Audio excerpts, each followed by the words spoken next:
Happy 4th of July. I hope you're enjoying the day with your family. Public safety announcement. Please, while you're lighting your fireworks, do not blow up your fingers or your face. Light them and then run away and watch from a safe distance. We don't have a live show for you tonight, but a great pre-record with General Chilton, Catholic astronaut, talking about the experience of going into space, and most of all, the experience of family life. Enjoy it, and God bless you, and God bless America. General Chilton, thank you so much for being back with me today. Good to be back with you, Chris. It's an honor to talk to you. Thank you. We really dove in last time that you were with me to the experience of being an astronaut, going to space, becoming weightless, right? Look on the website, look at YouTube, check that one out if you missed it, share with all your friends. I want to dive into what sets a person up for success. I mean, this is the iconic dream to be an astronaut. You know, how many kids want to be an astronaut when they grow up? What sets you apart to do that? By the way, we're going to take your questions. Text 720-650-0100, 720-650-0100. So let's start there. I know you're a humble guy, more humble than I. But looking in yourself, I mean, you can locate, you can see things in you that set you up to succeed in really extraordinary ways. Yeah, well, I give all credit to my parents, actually, and my teachers that I had. I was so blessed to have Jim and Shirley Chilton to be my parents. Praise God. You know, and they taught me life, things that were important to life. You know, my father's, one of his mantras, you know, if you get a job, make sure when you leave that job, it's better than when you showed up, whatever the job is. You know, and you know, so the idea of working hard made sense. They valued education. You know, my father was first generation to go to college in his family. Never would have gone, was it not for the GI Bill after World War II. And, you know, my mother had done a year of nursing school, which, you know, for a woman to be going to college in the 1940s, even for a year, was you know, a little unusual in those days. So they really valued education. They valued hard work. One thing, though, that they always said to me that I told my children is that they didn't care if I got straight A's, but they did care that I gave my best effort. How beautiful. And, you know, as long as you could, you know, hold your head up and say, I did my best, and, you know, you got a B or even a C or whatever, you did your best. And that's what they emphasized to me. And so whenever as I went through life, whether it was school, where I always did try to do my best, but also at work in the Air Force or whatever, I just tried to be a contributor all the time and try to improve whatever job I was in and do the best I could. That's a really hard thing to convey to a kid. Yeah, so I mean, you have to. I think you know, I lived it with my parents. Yeah, you know, that was their mantra. You know, how do you convey that to your kids? Because I know there's a fine line. Yeah, and I mean, for me, it comes down to things like, do I praise my kid when they make the basket, or do I praise them just as loud when they tried really hard and dove for the ball and fell in their face? Yeah, right. Well, I can remember one of our daughters. You know, she was like straight A's all the time. And I told her, I said, you know, I worry about the day you bring home a B. I worry for you. You know, because I think you're holding yourself to such a high expectation. And really what I value is not that you have straight A's or not, it's that you've done your best. And if that day you bring home your first B, you know, you need to be satisfied with that, because I know you will have, this is one of our daughters, you never had to ask her to do her homework. You know, she just totally self-motivated. And so, you know, that was a philosophy, and I think that carried me through a lot of things in life. Yeah. I obviously set you up for being a driven person at a really young age. Because to get into the Air Force Academy is no small feat. I mean, you're by 8th grade, you're setting yourself up for that or not. Well, I'll tell you, Chris, I'm glad I'm not competing with the kids, the young people coming into the Air Force Academy now. I mean, we live in Colorado Springs. We host cadets at our home. We sponsor them. You can't believe how talented they are. I couldn't compete. But you have to remember, when I was applying, it was during the Vietnam War. And so there weren't a lot of people real interested in joining. 1972. Okay, so you know, going off and joining the military voluntarily. You know, the draft was still going on at the time. And in fact, I remember I got my draft card my freshman year at the Air Force Academy, because I was 17 when I went there. And in November, I turned 18, and I got a letter from this, you know, selective service saying I needed to register for the draft. And I thought, you already got me. Yeah. No thanks. I tore it up. So technically, I guess I'm a draft dodger. Well, that's hilarious. Yeah, no. Speaking at the Air Force Academy, I spoke there a couple times, and it's the only talk before the talk where people warned me, look, if they fall asleep, don't be offended. Yeah, no, they're exhausted. They just don't get to sleep. Yeah, it's pretty rigorous. Yeah. And that's part of the training. They want to teach you how to manage your time, Yeah. and so they give you more things than you could possibly do in a day. Yeah. And you have to prioritize. Yeah, and it's that's incredible. life too, right? Yeah. That's life. Yeah. So those I'm hearing a core thing that helped set you up for success was not tying your self-worth to your success. That you knew, I'm going to give it my all, but whether or not I fail that's not who I am. Doesn't mean it doesn't hurt. Right. Because you do want to be successful when you approach things that way. But yeah, and I think Colin Powell wrote about this in his book about, don't tie your ego to your job. Because particularly in the military, it's an up or out system. If you don't get promoted, then you leave. You're asked to leave. And ultimately, everybody's asked to leave. Mm-hmm. When I retired from the military, if they'd allowed me to stay on, I would have. But it got to a point where that was time for me to go. And so it doesn't mean that you didn't want to continue that, but you have to be able to put that behind you and move on. Yeah. And I think that's another maybe gift I have is people ask me all the time, do you miss fill in the blank? Yeah. Do you miss flying fighters? Do you miss flying in space? And I say, honestly, no. Wow. I'm always looking forward. I'm internally grateful for for my career that I had. I mean, it was just so great. But the only thing I really miss is when I had all 4 of my children at home, and they were young, and it was the salad years where they think their dad hung the moon, and the weekends were going to the zoo and that stuff. That's what I miss. I want to call that to center stage for everybody watching right now. Guy went to outer space. The thing looking back over the years, that's the pinnacle experience is hanging out with your kids. Yep, family. Yeah, we miss that, don't we? Yeah. While it's happening, we don't realize how awesome it is. Right. I had on Thanksgiving, we had all the kids and I have 2 grandkids. Praise the Lord. So you're living it again. That's right. And it's bringing it fresh to mind. We had one day sitting around the house, like, this is the best day of my life. And then I thought, you dummy, how many best days of your life did you not realize you had been having? Right. That's right. Yeah. And Lord, give us the grace to be present to those days. Yeah. How did what's the overlap of faith with those with the things that set you up for success? How did faith set you up for that? Oh, I think for me personally, it was also core, and you have to begin with my parents at home, and their value of the faith, but also I had some just fantastic teachers along the way, and that made it. I'll call one out right now. Wally Wade, was a young man who had just come out of Loyola University in Los Angeles, and while he was waiting to get into law school, he came to teach at St. Bernard High School, where I was, and he taught theology, and because he'd studied that at Loyola, a layman, and Beautiful. He was fabulous, and he had a huge impact on my life, as did, Father Peter. Taught me religion, Mr. Gremmer. I can go back. I can name every teacher I've had since kindergarten. Beautiful. And I pray for them because of what the gift they gave me, and I tried to invite them all to my space shuttle launches. Wow. And those that I could contact, I would try to send them to thank them. I mean, because that's why I was there. Because they cared about me and taught me. But core to all that, I didn't really answer the faith part. It's just I've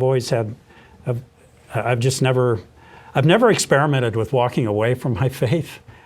And you're blessed. But I think that was because of other people's influences and blessings from the Lord too. I think. Wow, praise the Lord. So I promise to let questions that come in interrupt my flow. We'll get back to that in a bit. This one is too good to turn down. What's in Area 51? And let me add to that, do you believe in UFOs as an astronaut? No. No? You don't believe in UFOs? Well, let me tell you. So I have a great colleague, friend, Mike Full, and we came in together as new astronauts, and he's a great astronaut. Yeah. And Mike, I thought, always gave the best answer. Because you'd always get this asked when you're doing public relations stuff. I'm sure. And Mike said, he says, the thought that there could possibly be other intelligent life in the universe that we might one day be able to communicate with is totally exciting and interesting. He says, on the other hand, if all of this was just made for us, how cool is that? So there's no bad answer to that Yeah, question. it's true. It's true. There's no bad answer to that question. And so I'm kind of agnostic on it. God could do whatever he wanted. He may have, maybe there are other people out there, but if it's just for us, oh man, what a gift! Yeah, what a truly. gift. What an over-the-top, extravagant stage for God to have set Yes. for us to meet him. Yeah. Which would be fitting with love. Love goes over the top. Right, and he sense. didn't tell us how it all works or what it all was. Yeah. He gave us a brain that allows not only, free will but intellect, and allows us to discern these things as the human race goes on. What a great gift! Truly. Yeah. Truly. Speaking of discernment, got another question here. I know I'll never be an astronaut, but how do I discover the big thing I'm meant to do? And I know your path there wasn't like, I want to be an astronaut, so that, it was incremental, but how would you answer that? Well, I'm still trying to figure out what I'm supposed to do. I think one of my constant prayers is, please God, reveal your will.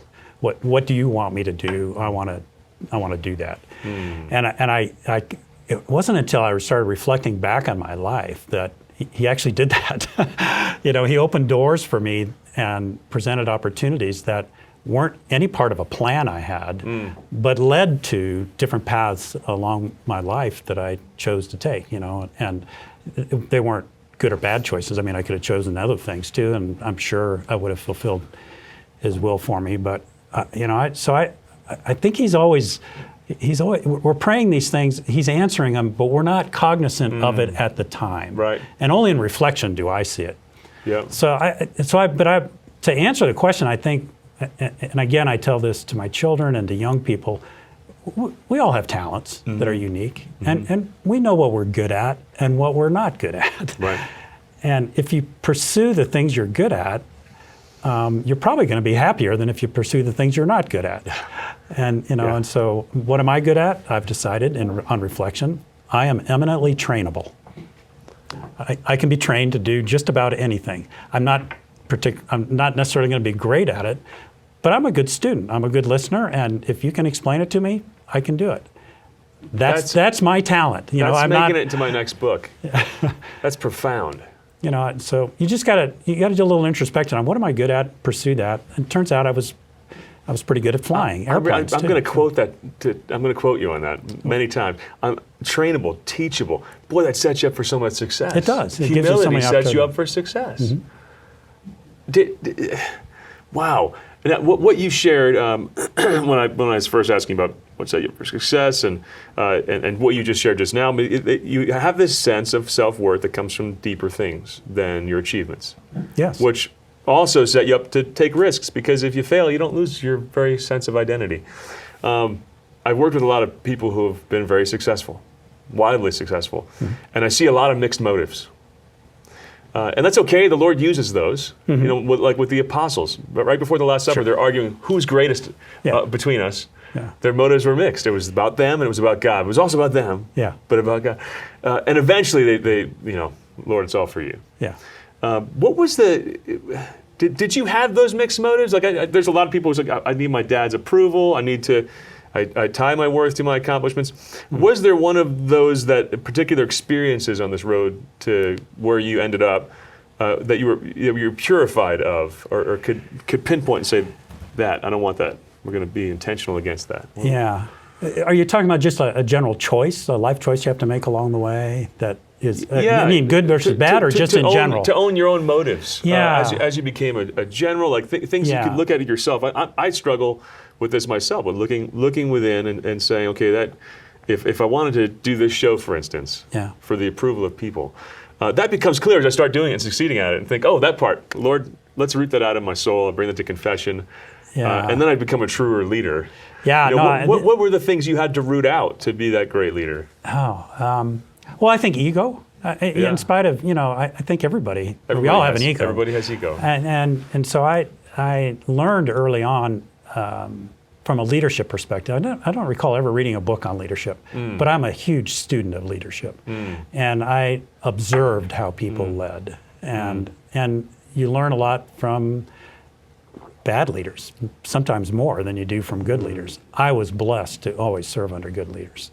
But I saw bad leadership, and on occasion from others. And so it was to say, well, how am I going to treat people? It's for me, it's an easy answer. When people ask, what's your key to success as a leader? Which is what is valued in the military, which enabled me to continue my career for so long. Is I always say it's the golden rule. You treat the people that work for you like you would want to be treated yourself, which doesn't mean you're always it's all hearts and flowers. Sometimes people need a swift kick in the rear to get back online, and that's what you would want. That's what you would want. If you were starting to stray, and so. Yeah, it was kind of that development of that approach to people, and which again ties right back to our faith, right? How many people did you have under your direction as a 4-star general? Well, various jobs, but about 40,000 at one point. In various tentacles of the organization that were ultimately, pulling in the same, working for my command. Yeah, I get a little overwhelmed with 2 to 3. Well, you can only lead about a dozen. Coincidentally, that's what the leadership books will tell you, and coincidentally, that's what Christ had, Isn't right? Isn't that beautiful? Yeah, and because those you can only be in close contact with about a dozen people and truly evaluate them and mentor them and motivate them. But then you want them to each do that for another dozen, and each of them to do that for another dozen. And if you set the tone right at the top.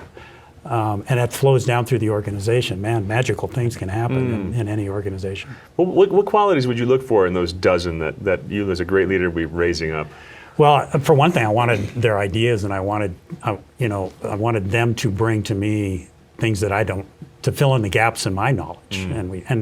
And I remember coming into an organization once where there's that humility thing again. Well, yeah, I mean, if you think you can do it on your own, right. You're going to fail. I think we need each other, and just because someone is subordinate to you rank-wise, doesn't mean they're not smarter than you. Yes, or more have different experiences than you that they can bring to the table. And so I wanted what I valued most was honesty from the people that worked for me.